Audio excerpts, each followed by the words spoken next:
Историята на автобус 49.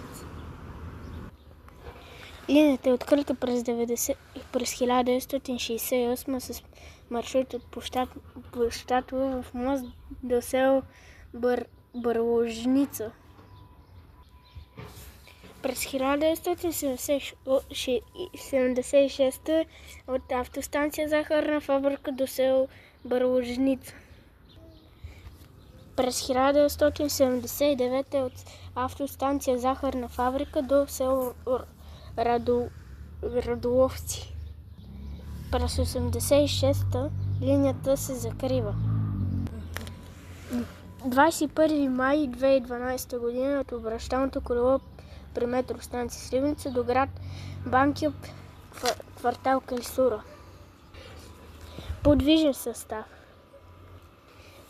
Мерцедес О560 Интуро Ми, Мерцедес О560 Интуро М, Мерцедес О560 Интуро Е, Ютонг ЗК6126 ХГА, Мерцедес О628 Конекто ЛФ,